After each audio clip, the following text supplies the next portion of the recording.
오늘 말씀의 제목은 우리의 갈망은 무엇으로 채워질까요?입니다. 본문의 배경을 먼저 나누어 드리려고 합니다. 시편 42편의 표제어는 고라의 자손이 저작자로 밝혀져 있습니다. 고라라는 인물은 누구십니까?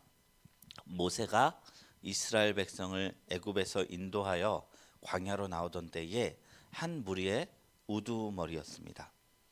그런데 민수기 13장에서 가나안 땅에 들어가기 직전 아낙 자손의 거대함과 철기 물기들을 보고 그 땅을 취하느니 목숨이 너무 아깝다. 이집트로 들어가는 것이 낫겠다며 사람들이 불평을 해대기 시작했고 그 탓에 이스라엘은 40년간 광야를 떠돌게 됩니다. 이후 몇몇의 사람들은 모세의 리더십에 의문을 갖게 됩니다. 고라는 그런 의문점을 가진 이름 있는 250명의 지휘관들과 연합해서 모세의 지도력에 반기를 들고 반란을 일으켰던 인물이었습니다. 당신네들만 거룩하냐? 우리도 거룩하다. 여호와의 총회가 거룩한데 너희가 무엇이라고 우리를 다스리냐며 정치적인 입지를 세우려 했습니다. 이제 하나님께서 그런 고라의 무리들을 기뻐하지 않으셨습니다. 땅이 갈라져 저들이 살고 있는 모든 진이 땅속에 파묻혀버리는 심판을 받게 되었습니다. 그런데 하나님은 고라의 죄를 자식들에게는 묻지 않으셨습니다. 민수기 26장 10절에서 11절입니다. 땅이 그 입을 벌려서 그 무리와 고라를 삼키매 그들이 죽었고 당시에 불이 250명을 삼켜 징표가 되게 하였으니 고라의 아들들은 죽지 아니하였더라. 그러니까 자손들이 남아있던 것이죠. 살아남은 자손들은 일평생 반역의 무리라고 하는 낙인이 찍힌 채 이스라엘 역사 속에서 슬픈 가족사를 이어와야 했는지도 모릅니다. 그러다가 이들이 그런 불명예와 슬픈 과거들을 씻어버릴 수 있는 좋은 기회가 오게 되었는데 그것은 다윗의 왕 때였습니다. 사울 왕이 다윗을 시기하여 이제 그를 죽이러 쫓아왔을 때 다윗은 그를 피해서 궁궐 대신 아둘람 굴이라는 굴 속에서 머물게 됩니다.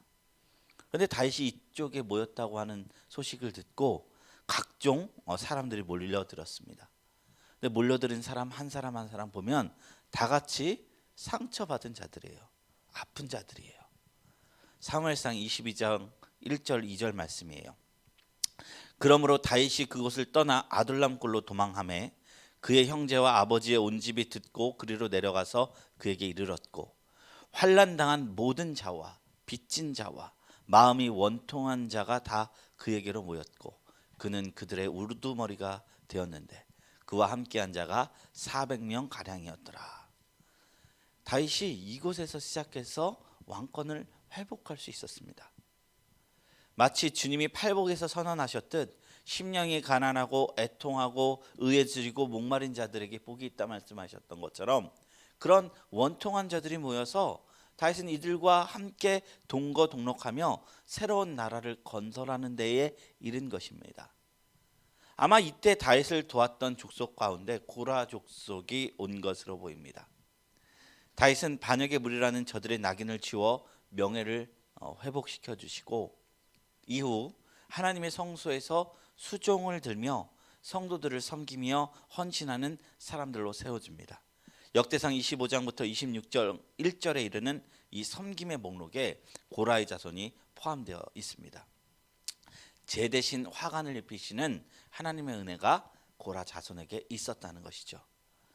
이사야 57장 16절에 하나님께서 말씀하십니다. 내가 영원히 다투지 아니하며 내가 끊임없이 노하지 아니할 것은 내가 지은 그의 영과 혼이 내 앞에서 피곤할까 함이라 하셨습니다.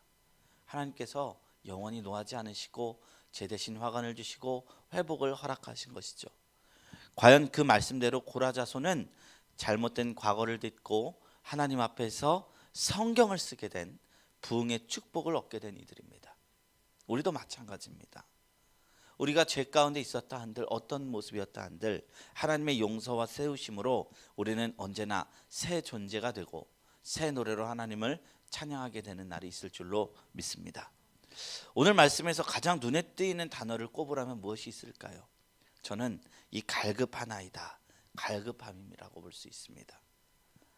우리는 무엇에 목마르고 무엇에 줄이는가 묻는 것과 같은 단어입니다. 사람은 참으로 복잡스러운 존재이다 보니 가장 거룩해 보이는 사람들 속에도 더러운 욕망이 깃들 수가 있고, 진승처럼 막 살아가는 사람처럼 보이는 그 내면 속에서도 선한 동기와 욕구가 갈망이 발견될 수 있습니다. 뒤섞인 그런 갈망 속에서도 그러나 우선순위 되는 갈망은 하나일 겁니다. 내가 가장 갈망하는 것은 무엇인가? 세상인가? 하나님인가? 우리는 과연 무엇을 믿고 살아가는지 결정하는 기준이 되는 것입니다. 우리는 무엇에 목마릅니까? 무엇에 갈망하고 있습니까? 오늘 말씀의 시인은 자신 속에 있는 불붙은 욕망을 진솔하게 고백하고 있습니다. 그 간절한 갈망은 다름이 아니라 하나님을 향한 영혼의 갈망이었습니다. 1절에 내 영혼이 주를 찾기에 갈급합니다 라고 하는 이 표현이 마음에 충분하지 않은지 한 묘사를 덧붙입니다. 사슴이 시냇물을 찾기에 갈급한 같이 라는 표현입니다. 이 고백에는 배경이 있어요. 이 팔레스타인 지방에는 사슴들이 많이 삽니다. 가을철에 이제 짝짓기 철이 되면 숫사슴들은 암컷을 찾아서 여기저기 돌아다니게 됩니다. 경우에 따라서는 몇 날을 돌아다니기도 하고, 한 머리의 암컷을 차지하기 위해 날카로운 뿔로 생명을 건 결투를 몇 날 며칠을 벌이기도 합니다. 그러다 보면 처음에는 짝을 찾느라 잊고 있다가 점차 타는 갈증으로 인한 고통을 맞이하게 됩니다. 만약 그 암컷을 찾은 근처에 물이 만나면 참 다행이지만 길을 잃어 광야의 간조한 것까지 이른 사슴들은 물을 찾아서 헤매게 됩니다. 그러다 타는 듯한 갈증 속에서 죽어갑니다. 죽기 전 물을 찾지 못한 사슴은 본능적으로 앞발을 그 땅에 파다가 결국 깊은 땅굴만 남기고 지쳐 죽는다고 합니다. 이 시를 지은 이는 이렇게 한 모금의 물을 찾다가 죽어간 수많은 사슴들의 시체를 보았던 사람이었습니다. 한 모금의 물이 없어서 죽음의 길을 갔던 이 사슴들처럼 지금 자신은 하나님과의 감격스러운 만남이 없기 때문에 마치 죽어버릴 것 같은 처지가 되었습니다. 그러니 자기를 긍휼히 여겨달라고 하나님께 호소하고 있는 것입니다. 찾고 두드리고 열리고 하나님을 찾는 것입니다. 금이나 은이나 왕국을 구하고 있는 것이 아니라 하나님이 자신을 버리신 것이 아니라는 그 사실을 하나님의 한 가지 음성을 통해 입증받고 싶었던 것입니다. 하나님과의 감격적인 영혼의 만남을 통하여 말입니다. 중세 시대에 토마스 아퀴나스라는 경건한 교부가 있었습니다. 그는 하나님을 사랑하는 경건한 수도자였습니다. 그때 그는 무엇인가 매우 안타까운 기도의 제목을 가지고 금식하며 기도하고 있었습니다. 그렇게 금식하며 기도하고 있었을 때 하루는 주님의 음성이 들리기 시작합니다. 나의 사랑하는 종 아퀴나스야, 내가 너에게 무엇을 해주랴?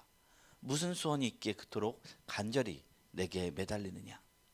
그러자 토마스 아퀴나스가 말합니다. 하나님, 전 아무것도 필요한 것이 없습니다.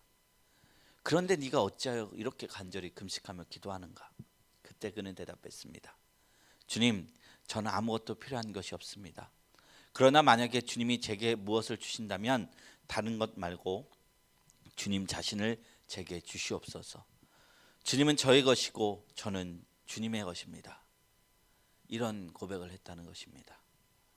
하나님을 구하는 이 간절한 모습, 이 모습이 오늘 시편 기자에게 있었습니다. 그리고 이 간절한 마음은 하나님을 믿는 우리에게도 너무나 필요한 마음이라는 것입니다.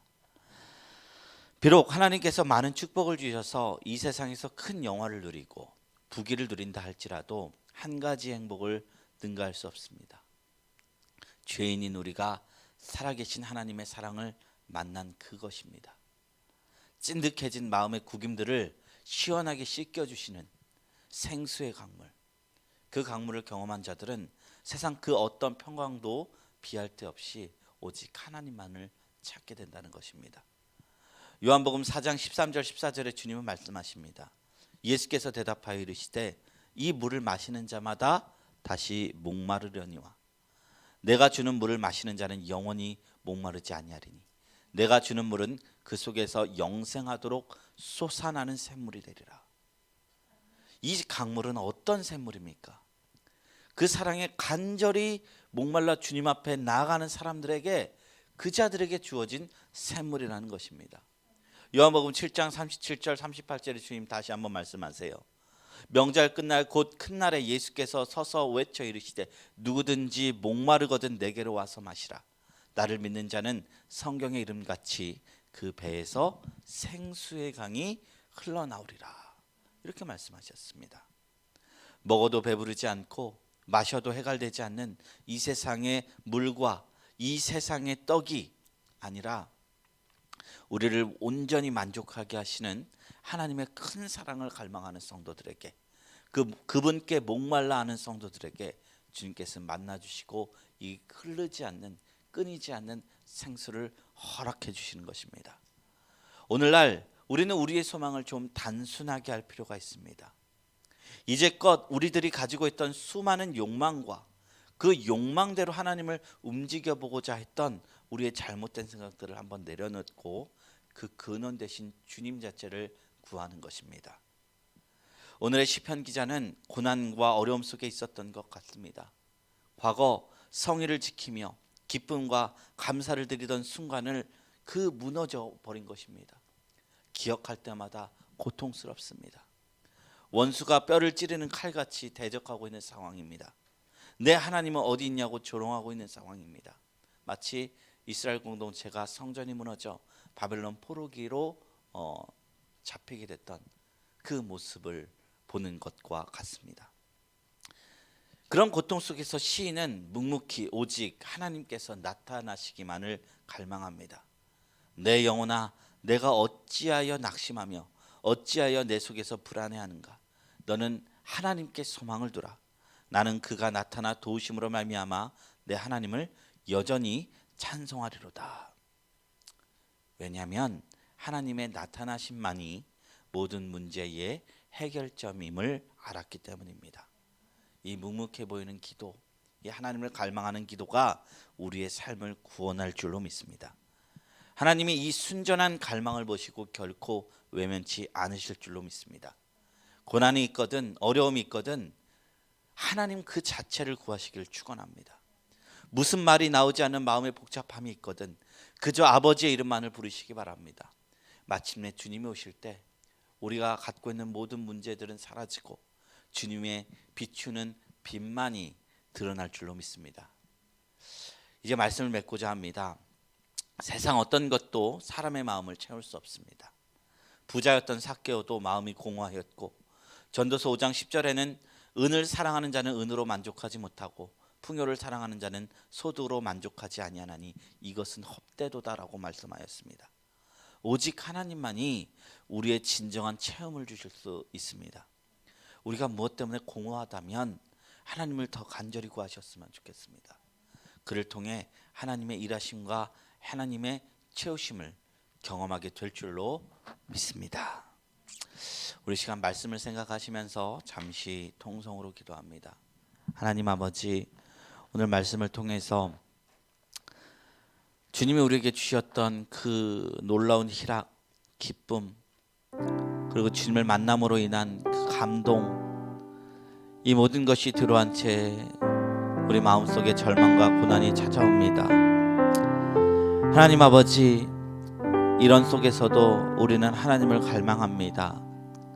하나님이 오셔서 하나님의 그 넘치는 생수의 물, 그리고 빛을 비춰주시는 것을 간절히 소망합니다. 우리 시간 주님을 간절히 구하오니, 주님의 얼굴을 구하오니 우리에게 만나주시고 그 따스한 한 음성을 우리에게 허락하여 주시옵소서. 우리 다 같이 이것을 위해서 통성으로 잠시 기도하며 나갑니다. 걸어가신 하나님 아버지 감사합니다. 주님 앞에 우리가 기도하며 나갈 때에 할아버지 세상의 모든 것도 나에게 참 만족을 주지